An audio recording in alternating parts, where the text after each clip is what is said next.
partager sa parole avec les enfants de Dieu. Que le Seigneur vous bénisse. Le message de ce soir, confiant comme un lion. C'est un texte, c'est un message inspiré par le texte que nous trouvons en Proverbe. Oubliez un peu un roi, mais disons Proverbe chapitre 28, verset 1. Les criminels prennent la fuite sans que personne ne les poursuive. Cette partie, on va la laisser de côté. Mais les justes sont confiants comme un jeune lion. Confiants comme un lion, c'est les paroles que nous avons trouvées dans la Bible en français, version Bible du Semeur. Confiant comme un lion, c'est le titre. Ce n'est pas comme un lion, comme le film La légende d'un jeune Sénégalais à Mitry qui était parti en France rêvant de devenir un grand footballeur. Ce n'est pas comme un lion de ce genre que nous allons discuter, la mythe du cinéma, non, mais la confiance d'un serviteur de Dieu confiant comme un lion. Et j'aimerais que tout le monde, à la fin de son message, nous puissions chercher cette confiance, la confiance comme un lion, comme la parole inspirée nous dit. Alors, nous n'allons pas rester dans les proverbes, mais nous allons par contre nous diriger vers, ou prendre nos Bibles et nous diriger vers le premier livre des rois, chapitre 13. Et nous allons rester longtemps dans ce chapitre. Si mon frère, ma soeur, tu as ta Bible avec toi, je t'encourage à l'ouvrir, comme je le fais d'ailleurs, et la maintenir dans le chapitre 13e du premier livre des rois. Encore une fois, nous prions. Tendre Père d'amour, c'est toi qui veux parler à tes enfants, ce n'est pas moi. Et moi-même, Seigneur, je prie que tu me parles. Je prie que par cette parole, Seigneur, ce soit toi que tes enfants vont écouter. Élimine toute l'arrogance, élimine toute la supposition, tout l'égoïsme humain. Et fais que tes enfants soient touchés et transformés par ta parole sainte, par ton esprit. Nous avons prié par les mérites de notre Sauveur et Seigneur Jésus-Christ. Amen. 1 Roi chapitre 13, verset 1, il y a un homme de Dieu venu de Juda, pardon, c'est venu de Juda, pas venu de Bethel, mais il est venu à Bethel par contre. Voici un homme de Dieu arriva de Juda à Bethel par la parole de l'Éternel pendant que Jéroboam se tenait à l'autel pour brûler des parfums. Je vous invite à essayer de imaginer et créer cette scène dans votre esprit. Vous imaginez un prédicateur, un prophète. Vous savez que les prophètes avaient une apparence pas comme les autres. Quand un homme de Dieu apparaît ou apparaissait, tout le monde pouvait voir, ah, c'est quelqu'un, c'est bizarre, c'est qui est celui-là? Est-ce que vous le connaissez? Maintenant, mais regardez la scène où le roi Jéroboam, qui s'est transformé en grand prêtre, qui s'est transformé en un grand prédicateur, dirigeant, officiant dans les services de Dieu, entre guillemets, c'est parce que Dieu, maintenant, il est là au-dessus de l'autel et regardez la scène, toute la population est là et le roi qui s'est habillé en vêtements de grand prêtre, c'est imposant, c'est une grande cérémonie, tout le monde est émerveillé avec la pompe, avec toute la sécurité que vous voyez autour du roi. Et du coup, apparaît l'étranger et il cria, contre l'autel par la parole de l'Éternel. Et il dit, autel, autel, ainsi parle l'Éternel, voici il naîtra un fils à la maison de David, son nom sera Josias. Il prononce même le nom. Il mollera sur toi les prêtres des hauts lieux qui brûlent sur toi des parfums et on brûlera sur toi les ossements d'hommes. Quel courage, quelle détermination, quel niveau de soumission cet homme avait. Vous vous imaginez, vous plantez devant cette scène et le roi, dans toute sa pompe, avec toute sa force, avec toute son armée, est là et vous osez déclarer quelque chose contre le service dans lequel le roi est impliqué. Sûrement que tout le monde vous dira que votre tête ne va pas passer une autre seconde au-dessus de ton corps. Mais c'est là les serviteurs que Dieu cherche. C'est là les serviteurs qui ne vont pas fléchir, qui ne vont pas être intimidés par quoi que ce soit. Car le Seigneur a parlé, il n'y a pas une autre parole effrayante que la parole du Seigneur. Il n'y a pas une autre personne qui fait peur que l'Éternel Dieu des armées. Donc, le prophète est prêt à travailler, ne connaissant pas les conséquences, ne connaissant pas ce qui va lui arriver, mais de toutes les façons, il ouvre la bouche et il déclare la parole du Seigneur. Alors, qu'est-ce qui se passe? Lorsque le roi entendit la parole de l'homme de Dieu, que l'homme de Dieu avait crié contre l'autel de Bethel, il avança la main au-dessus de l'autel en disant, saisissez-le. Et la main de Jéroboam, que Jéroboam avait étendue contre lui, devint sèche et il ne peut plus la ramener à soi. Wow. Maintenant, regarde, si vous servez ce roi, le roi de l'univers, si vous servez le Dieu des dieux, le Seigneur des seigneurs, l'Éternel des armées et son nom, si celui que nous servons, nous ne devons pas redouter la terreur du roi mortel.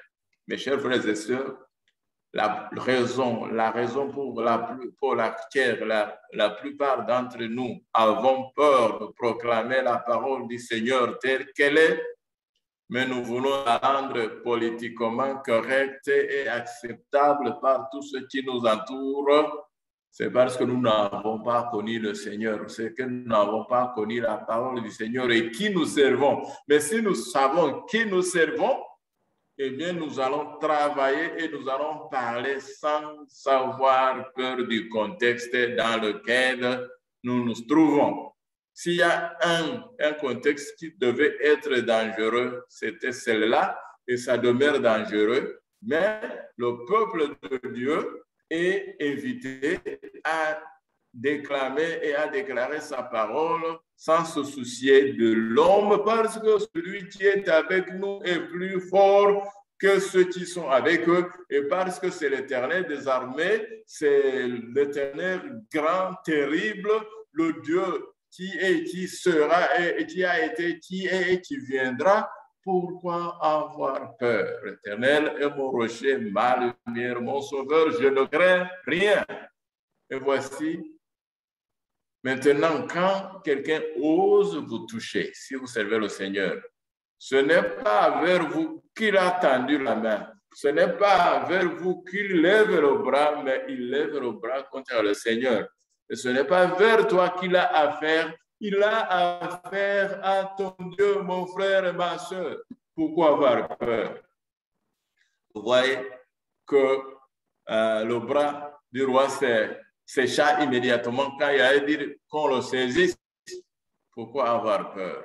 Maintenant, la prophétie commence à se réaliser, l'auteur même s'offendit et la cendre se répand et tout comment prophétiser par l'homme de Dieu. Verset 6. Alors le roi prit la parole, dit à l'homme de Dieu, implore l'Éternel ton Dieu et prie pour moi afin que je puisse retirer ma main. S'il te plaît, homme de Dieu. Et l'homme de Dieu implora l'Éternel et le roi put retirer sa main, qui fut comme auparavant. Intéressant. Je vous demande une question.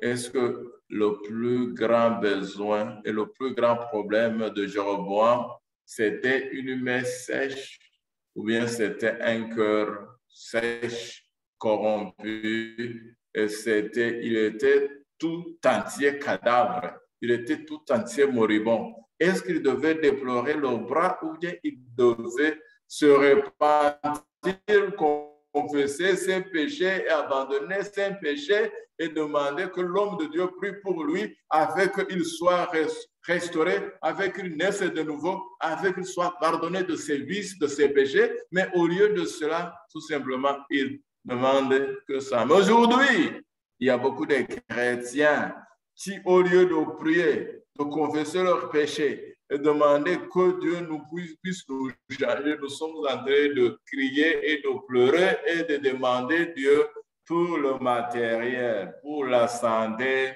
pour le bien-être physique, pour le trésor, la richesse, le travail, les études, un bon mari, une belle femme, tout ce que les gens demandent, mais très peu de personnes demandent d'être converties. Très peu de personnes demandent d'être changées et d'avoir un cœur nouveau. Même que Jéroboam demande cela, n'est pas facile à Dieu. Et Dieu, pour montrer à Jéroboam que cela n'est rien, il guérit son bras. Mais est-ce que Jéroboam s'est repenti? Voyez la suite.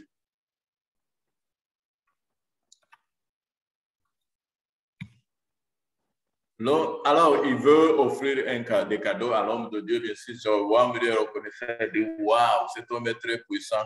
Si je l'avais chez moi comme prêtre, comme sacrificateur ou comme prophète, et tout s'arrangera bien. Il veut amadouer l'homme de Dieu pour l'inviter dans sa maison et pour l'induire dans le péché, comme il avait induit tout Israël dans le péché. L'homme de Dieu dit au roi, quand tu me donnerais la moitié de ta maison, je n'entrerai pas avec toi. Je ne mangerai point de pain et ne boirai point d'eau dans ce lieu-ci, car l'ordre qui m'a été donné par la parole de l'Éternel, tu ne mangeras point de pain et tu ne boiras point d'eau et tu ne prendras pas à ton retour le chemin par lequel tu seras allé.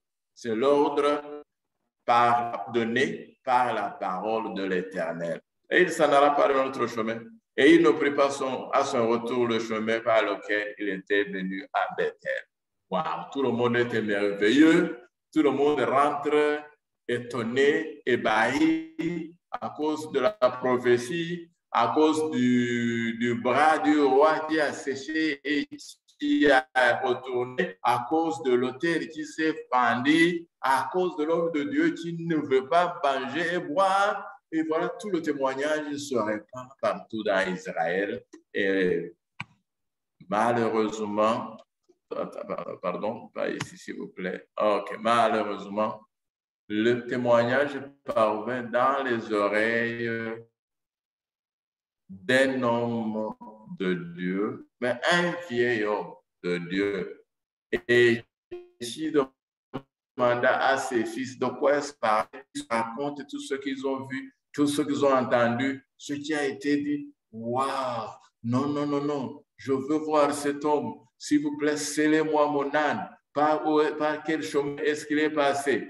Aïe, aïe, aïe, il a envie de voir cet homme, je ne sais pas pourquoi. Et puis, il scella son âne, il met son âne en marche et en vitesse. Il alla, verset 14, il alla après l'homme de Dieu et il le trouva assis sous un térébinthe. Il lui dit, es-tu l'homme de Dieu qui est venu de Juda? Il répondit, je le suis. Alors il lui dit, viens avec moi à la maison et tu prendras quelque nourriture. Mais il répondit, je ne puis ni retourner avec toi, je ne boirai point d'eau avec toi en ce lieu-ci. Tout ça. Et voyez maintenant le verset 17, s'il vous plaît, attention au verset 17. Car il m'a été dit par la parole de l'Éternel, tu ne mangeras point de pain et tu ne boiras point d'eau et tu ne prendras pas ton retour le même par lequel tu es allé.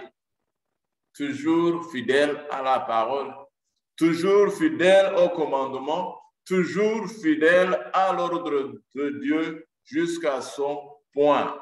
Maintenant, tu avais parlé, c'était la parole de Dieu qui avait parlé. Prêtez attention à ce qui va suivre, s'il vous plaît. Et maintenant, verset 18. Le vieil homme, le vieux le prophète rusé ouvre la bouche et lui dit, moi aussi, je suis prophète comme toi. Et un ange m'a parlé de la part de et m'a dit, ramène-le avec toi dans ta maison et qu'il mange du pain et boive d'eau. Et il lui mentait. Verset 19, heureusement, avec lui, et il mangea du pain et il but de l'eau dans sa maison. Mes chers frères et sœurs, je ne sais pas, bon, je sais, je pense que la plupart de vous qui avez étudié cette histoire, vous l'avez trouvée tellement bizarre. Et cette histoire, vous l'avez trouvée tellement méchante envers surtout cet homme. Pourquoi le priver de manger? Pourquoi le priver de boire?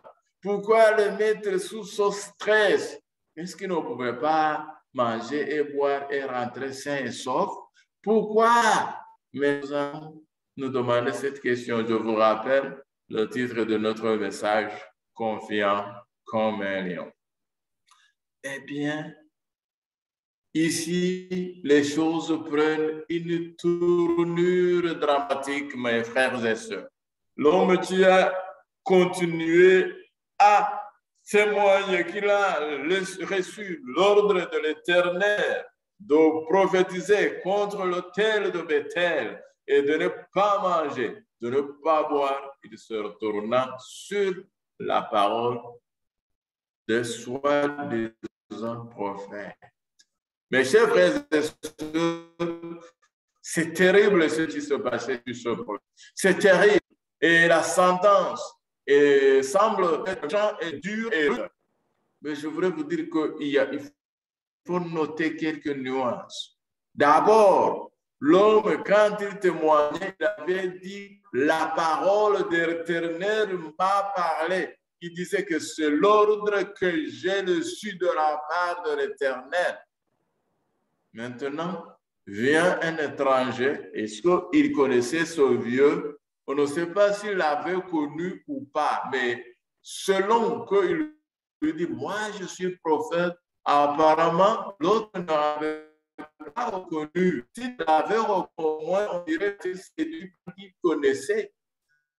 Mais c'est quelqu'un qui s'introduit subitement. Est-ce que vous n'avez pas une similitude, une similarité? Est-ce que Ève n'a pas été séduite par quelqu'un aussi qui déclarait les choses un peu contradictoires de ce que l'Éternel des armées, le Dieu du ciel, a fait dit, et que Ève a commencé à écouter, à prêter attention, et n'a pas dit, oh, allez, va-t'en, va-t'en, va-t'en. Tu n'es pas l'Éternel, tu ne peux pas remplacer l'Éternel. Mais quelqu'un, il dit que j'ai reçu l'ordre de la parole de Dieu, et maintenant quelqu'un dit que un ange m'a parlé. Ça veut dire ici, il y a quelqu'un qui dit que je suis prophète. D'ailleurs, un ange m'a parlé de la part de l'Éternel et m'a dit. Donc, vous voyez, il y a l'Éternel qui a parlé à un ange, il y a un ange qui a parlé à l'homme de Dieu, il y a l'homme de Dieu, le soi-disant homme de Dieu, il y a soi-disant homme de Dieu, maintenant vient parler à l'homme de Dieu. L'homme de Dieu qui avait reçu l'ordre direct de la bouche de l'Éternel, il abandonne la parole de l'Éternel qu'il avait reçue et il exécute les ordres d'un soi-disant prophète qu'il ne connaît pas et qui réclame qu'un ange lui a parlé de la part de l'Éternel. Ici, si vous n'aviez pas vu, mes frères et sœurs, je vous ouvrez les yeux ici, c'est là où ça cloche. C'est là où l'homme a failli. Et si vous voulez bien entrer en profondeur, l'homme a succombé à la tentation et à l'épreuve de l'appétit parce que c'est un morceau de pain qu'il a ramené. C'est une tasse, un verre d'eau qu'il a ramené, mes frères et sœurs, comme Ève, comme nous tous nous sommes tombés sur le champ, la bataille de l'appétit, la tentation, l'arme de l'appétit l'a terrassé. Mes chers frères et sœurs, certes, beaucoup d'entre nous, dans ces derniers jours, qui ne maîtrisent pas notre appétit, si nous ne faisons pas attention, la parole de Dieu est claire, l'esprit de prophétie est clair que beaucoup d'entre nous seront piégés à l'endroit de l'appétit et ils vont succomber aux tentations. C'est exactement ce qui s'est passé. Pourquoi? À cause de l'appétit. Le prophète, l'homme de Dieu, cède à la tentation et il retourne, il viole l'ordre de l'Éternel qu'il avait reçu.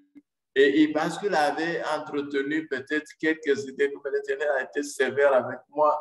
Il y a voici les oranges. Oh, voici les mangues. Est-ce que je peux manger peut-être? Voici, il passe au marché, il voit de belles tomates, il voit peut-être un peu de la viande, de bœuf, la viande de chèvre, de mouton. On commence à dire 50, 50, 50. Il y a des brochettes. Un homme de Dieu commence à réfléchir et ça va, il s'assoupit et quand il s'assoupit, quand il s'affaiblit, quand vous commencez à donner la place à la tentation, quand vous commencez à céder et à nourrir l'esprit que vous avez été traité rudement, c'est alors que le diable surgit sur votre piste. Mes frères et sœurs, l'appétit sera destructeur, surtout dans les derniers jours. Beaucoup vont succomber à l'appétit, comme cet homme de Dieu, comme Adam et Ève, et comme des millions et des millions qui ont péri, qui ont succombé à l'appétit et ont rebroussé chemin, ont abandonné la voie du Seigneur. Mes frères et sœurs, faisons attention à l'appétit. Oh, c'est terrible. Mais une autre chose, comment as-tu réfléchi que Dieu pouvait changer sa parole? Alors, continuons au verset 20. Comme ils étaient assis à table, la parole de l'Éternel fut adressée au prophète qu'il avait ramené. Verset 21. Et il cria à l'homme de Dieu qui était venu de Juda. Ainsi parle l'Éternel. Parce que tu as été rebelle à l'ordre de l'Éternel et que tu n'as pas observé le commandement que l'Éternel, ton Dieu, t'avait donné. Rappelez-vous que le commandement, l'ordre avait été donné par l'Éternel lui-même. Maintenant, l'homme, il s'est confié à quelqu'un qui aurait dû. Ici, on va s'arrêter pour réfléchir. Il faut dire, moi aussi, je suis pasteur. Moi aussi, je suis membre de la chorale. Moi aussi, je suis adventiste comme toi. Moi aussi, je suis un serviteur de Dieu. D'ailleurs, j'ai étudié la théologie à Andrews, ou bien j'ai étudié à Baraton, j'ai étudié à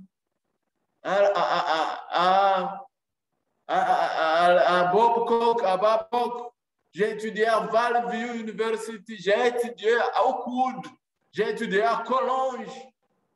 Et quelqu'un va te dire ça. s'il te plaît, écoute-moi. Non, non, non, non. La parole là que tu lis, elle est vieille. Voici la nouvelle parole de l'Éternel. Maintenant, oh, ça a évolué. C'est ce que les gens croyaient dans les années 80, 90 ou bien dans les 19e, 20e siècle. Mais rappelle-toi que nous sommes au 21e siècle. Les choses ont évolué, ne sont plus telles qu'ils étaient, mes frères et sœurs. Méfiez-vous de ces gens qui vous disent que eux aussi sont des serviteurs de Dieu. Et aujourd'hui, il y a des gens qui, au lieu d'écouter la parole de Dieu, inspirée par Dieu lui-même, ils abandonnent ce que Dieu a dit et ils vont chercher ce que l'homme dit. Le soi-disant homme de Dieu, qu'est-ce qu'il a dit? Et il y a beaucoup de gens aujourd'hui qui abandonnent ce que ainsi parle l'Éternel et ils s'en vont chercher ce qu'un homme dit. Et vous vous rendrez compte que quand un prédicateur ouvre une session question-réponse, vous allez vous étonner des questions que les gens lui posent.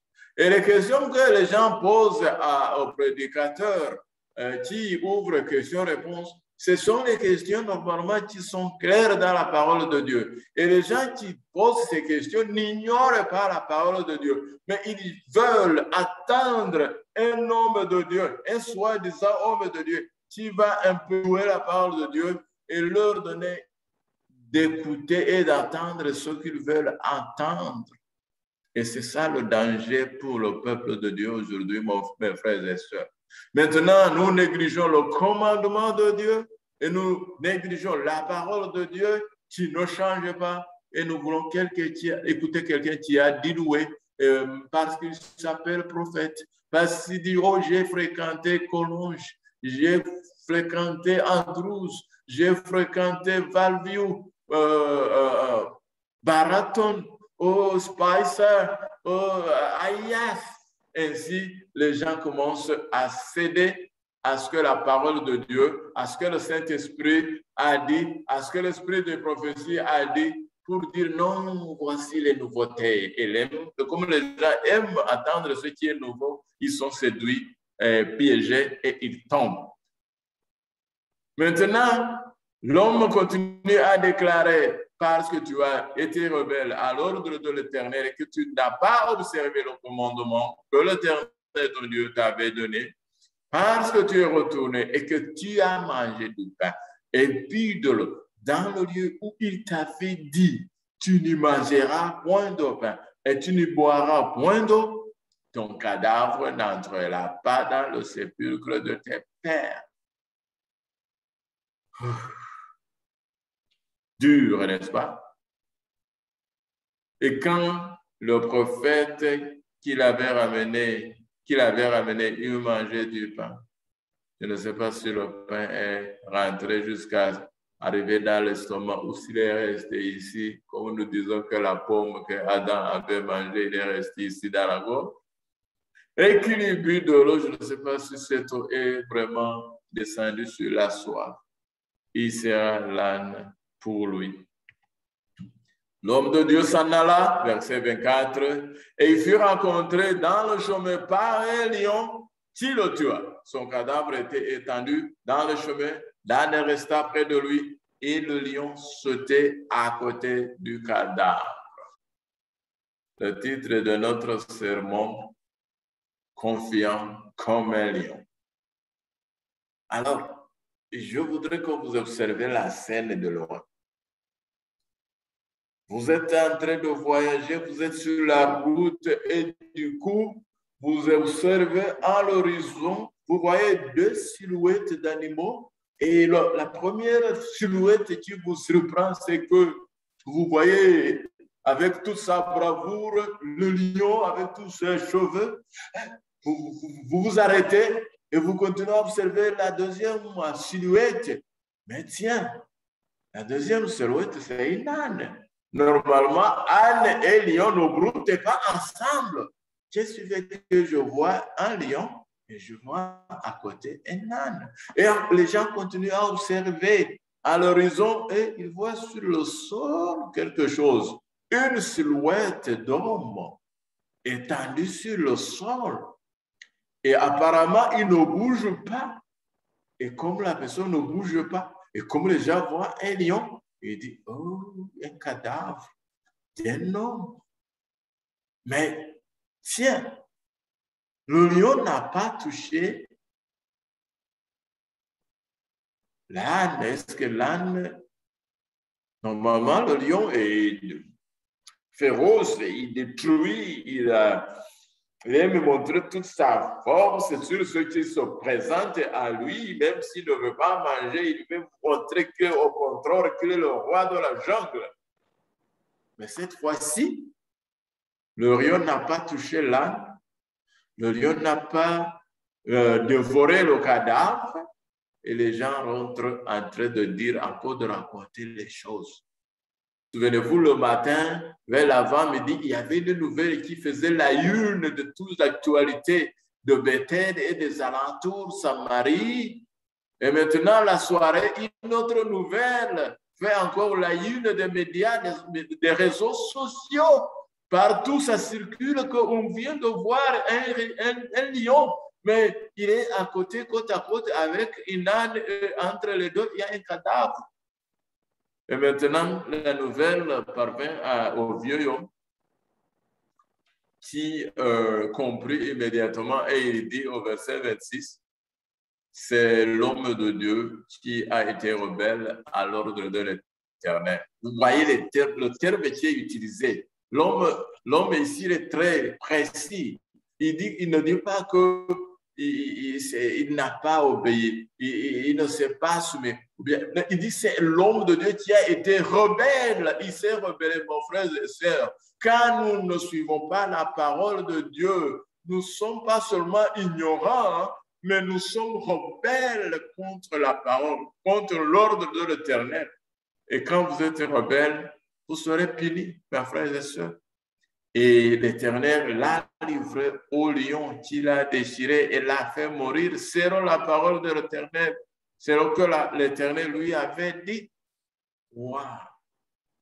Maintenant, l'homme là, il s'en alla chercher le cadavre, il l'amène, il l'enterre. C'est l'histoire qui finit comme ça, malheureusement. On sait que l'histoire a été racontée des années et des années plus tard, jusqu'à ce que quand Josias, et le roi Josias qui vint peut-être 5e, 6e, 7e génération après cette histoire, il a pris cette histoire. Quand il arriva à Bethel, quand il était en train de brûler les os des faux prophètes sur l'autel de Bethel, quand il était en train de détruire l'autel, on lui dit que non, il y a un sépulcre là-bas, Qui a été enterré là-bas? On dit non, ça c'est un sépulcre d'un homme de Dieu qui est venu de Juda, qui a prophétisé, dit laissez le sépulcre. Donc l'histoire est restée comme un mémorial, comme un monument en Israël jusqu'à la venue du roi Josias, dont le nom avait été proclamé par le même prophète qui a été tué par le lion. Mais je voudrais encore revenir sur le titre de notre sermon, confiant comme un lion. Regardez ce que le lion a fait.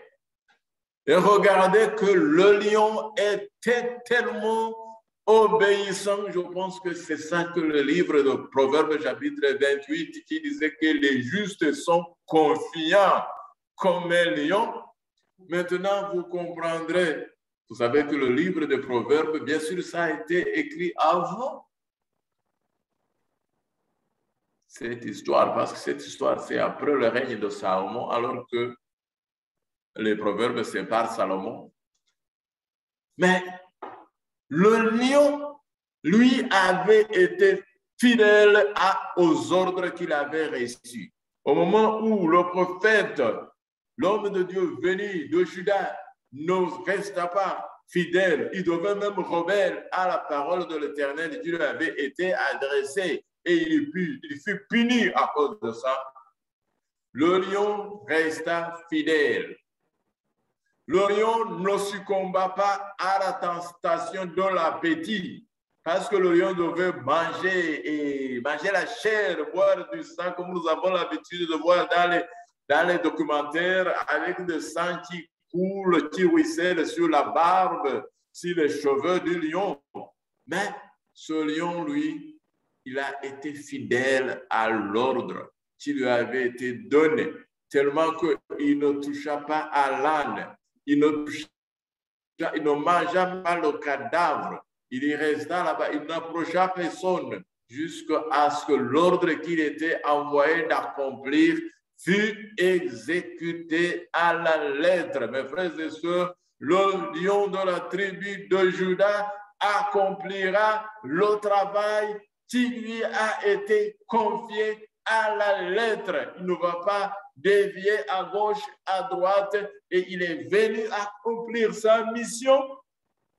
Et la mission sera amenée à bon port tel que l'Éternel lui avait été décrit. Si nous voulons être le partenaire de Jésus-Christ, qui est le lion de la tribu de Juda, qui a vaincu, nous devrions à notre tour rester fidèles et confiants, obéissants, soumis à la lettre, à la parole qui nous avait été prophétisée, et nous soumettre comme ce jeune lion qui n'a pas dévié, qui n'a pas été séduit par l'appétit, qui n'a pas été séduit par quoi que ce soit, mais restez fidèles, mes frères et sœurs, soyons confiants comme un lion dans le service que le Seigneur nous a confié. Nous voulons aboutir à la fin et terminer par rappeler pourquoi le prophète fut tué. Luc, chapitre 12, verset 47, nous lisons. Luc, l'évangile selon Luc, chapitre 12, verset 47. Le serviteur qui ayant connu la volonté de son maître n'a rien préparé et n'a pas agi selon sa volonté sera battu d'un grand nombre de coups.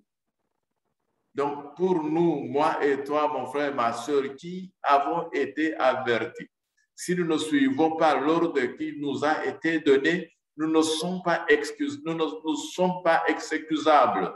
Nous sommes inexcusables et nous serons battus d'un grand nombre de coups. Et Hébreux 13, chapitre 8, parce que Jésus-Christ avait parlé, Jésus-Christ est le même hier, aujourd'hui et éternellement. Il ne change pas et sa parole ne change pas, comme nous lisons en Matthieu chapitre 5, verset 18, car je vous le dis en vérité, tant que le ciel et la terre ne passeront point, il ne disparaîtra pas de la loi un seul iota ou un seul trait de lettre jusqu'à ce que tout soit arrivé.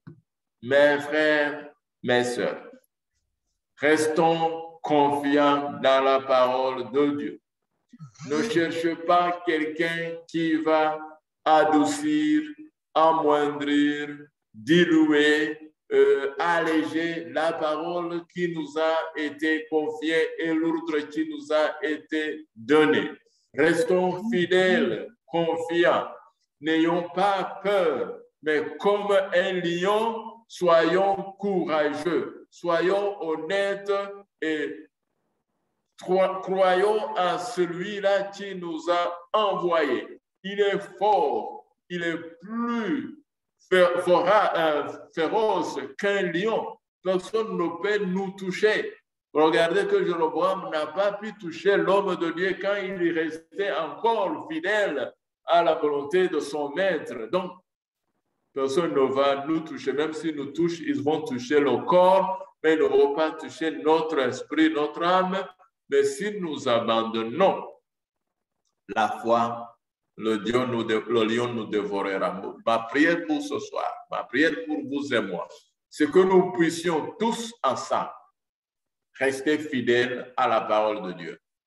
Ne pas écouter qui que ce soit qui déclare que la parole de Dieu aurait changé, que la parole de Dieu a évolué, que les choses que nous avons lues ne sont plus de saison, qu'il y a d'autres lumières qui ont apparu récemment. Je prie que nous puissions rester fidèles à Dieu, fidèles à ses ordres, comme la fidélité de boussole vers le pôle du Nord. Soyons aussi fidèles et envers notre Dieu et témoignons sans faillir, sans peur, sans broncher, sans regret, jusqu'à ce que le lion de la tribu de Juda, qui a vaincu, vaincra et nous prendrons avec lui dans son royaume. C'est là ma prière pour vous et moi. Au nom de Jésus, Amen. Amen, amen, amen, amen. Nous rendons grâce infiniment. Nous rendons infiniment grâce au Seigneur qui nous a encore sanctifiés par sa parole, car sa parole est la vérité. Nous rendons grâce pour son messager, l'ancien Thaddée, pour ce message si poignant, si touchant et si réformant. Et nous supplions le Seigneur de nous faire grâce afin que cette parole s'accomplisse dans nos vies et que nous puissions être à son image, des lions qui sont convaincus de leur mission, qui n'ont pas peur de quoi que ce soit ni de qui que ce soit, et surtout d'exécuter notre mission afin que nous puissions être trouvés de bons et fidèles serviteurs, encore confiants comme un lion. Alors, ancien, vous allez encore nous bénir afin que le Seigneur puisse nous accorder son caractère, son courage et surtout sa persévérance jusqu'à la fin, surtout dans ces jours périlleux, dans ces mauvais jours que nous vivons, afin que par nous, sa parole puisse triompher, la vérité puisse triompher et qu'à la fin, nous puissions tous nous montrer devant lui, nombreux comme le sable devant son trône divin. Prions ensemble avec l'ancien.